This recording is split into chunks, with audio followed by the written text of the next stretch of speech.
오늘은 구레네 사람 시몬의 골고다라는 제목으로 말씀 백신 공급하겠습니다. 오늘 읽을 본문 말씀은 마가복음 15장 21절입니다. 마침 알렉산더와 루포의 아버지인 구레네 사람 시몬이 시골로부터 와서 지나가는데 그들이 그를 억지로 같이 가게 하여 예수의 십자가를 지우고, 시몬은 예수님의 십자가를 억지로 지기까지 예수님을 알지 못했습니다. 하지만 오늘 본문에서는 그를 알렉산더와 루포의 아버지라고 소개하고 있는 것으로 볼 때에 적어도 시몬과 그의 아들들은 이후 복음전도 사역에 힘쓴 것으로 보입니다.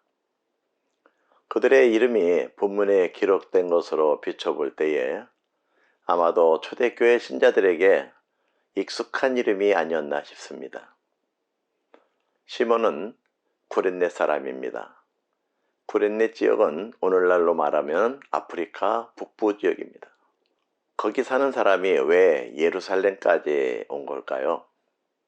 유월절 기간이었다는 것을 염두에 둘 때에 그는 아마도 디아스포라 유대인이거나 하나님을 경외하는 이방인이었기에 예루살렘에 순례를 왔다가 피투성이가 된 한 젊은이의 십자가 행렬을 구경하게 된 것입니다. 그러다가 황당하게 예수님의 십자가를 대신 지게 된 것입니다.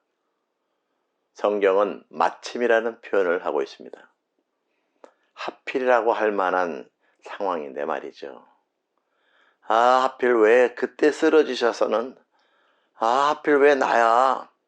수많은 하필로 투덜대기 쉬운 상황입니다. 하지만 때마침 그 옆에 있었던 덕에 시몬은 제자들이 다 도망가 버리고 없는 상황에서 가장 가까이에서 예수님의 마지막을 함께 할 수 있었습니다. 홀로 서 있기도 위태로운 젊은이의 몸에는 가시 채찍으로 찢긴 생채기가 한가득이었습니다. 유대인의 왕이라고 조롱하고 놀리기 위해 씌운 가시 면류관 때문에 얼굴도 온통 피투성이었습니다. 하지만 시몬은 몸의 고통에 신음하는 처절한 예수님의 외관 너머 그의 영혼이 평온하고 요동치지 않음을 보았을 것입니다. 저 힘은 어디서 오는 거지? 이렇게 생각하면서 어느덧 한 어깨에는 십자가를 메고 다른 팔로는 쓰러지는 예수님을 부축하며 시몬은 그렇게 골고다를 올라왔을 것입니다. 그는 생각했습니다. 도대체 이 사람이 왜 이런 형벌을 받아야 하는지 모르겠지만 적어도 이 사람은 십자가를 질 만한 죄를 짓지는 않은 것이 분명해. 말없이 십자가를 지고 가시는 예수님과 눈빛이 마주칠 때에 그 진실한 눈빛은 그의 온몸에 전율을 가져다 주었습니다. 또한 십자가를 통해서 예수님의 사랑이 느껴지는 순간 그는 큰 감동을 받게 되고 십자가가 무겁게 느껴지지 않았던 것입니다. 이날 시몬은 골고다를 떠나지 못했을 것입니다. 그분이 십자가에 달리시고 고통받으시고 돌아가시는 것을 다 보기까지 왜 무고한 사람의 죽음이 유월절 이 해방의 절기에 자행되어져야 하는지 묻고 또 물었습니다. 며칠 뒤 예수님이 약속하신 대로 부활하셨다는 소문이 들려오기 시작합니다. 그 후 어느 정도 시간이 흘러서 결국 시몬은 그리스도인이 되었습니다. 그의 아들들은 훗날 자기 아버지가 예수님의 십자가를 대신 지셨다는 그 사실을 알게 되었고 그것이 그 가문의 영광이라는 것을 깨닫게 됩니다. 만일 시몬이 처음부터 끝까지 하필의 마음으로 골고다를 올랐다면 깨닫지 못했을 것입니다. 마침의 자세가 시몬을 예수님의 제자가 되게 한 것입니다.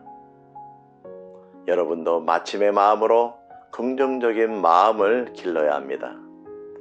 우리가 살아있는 동안 마침의 마음으로 우리 주님의 십자가를 지체 없이 지고 주님과 함께 일한다면 주님의 나라가 임할 때에 주님과 함께 영광을 누리는 복을 받을 수 있을 것입니다.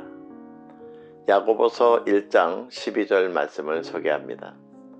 시험을 참는 자는 복이 있나니 이는 시련을 견뎌낸 자가 주께서 자기를 사랑하는 자들에게 약속하신 생명의 면류관을 얻을 것이기 때문이라. 다 같이 기도하시겠습니다. 하나님 아버지, 오늘 말씀 백신을 공급받아서 귀한 깨달음의 시간이 되게 하심을 감사드립니다. 우리가 경험하는 일들 속에서 마침의 시선을 갖게 하옵소서. 이해할 수 없는 일이 갑자기 주어졌을 때 하나님의 섭리를 깨닫게 하옵소서. 우리 주 예수 그리스도의 이름으로 기도하옵나이다. 아멘.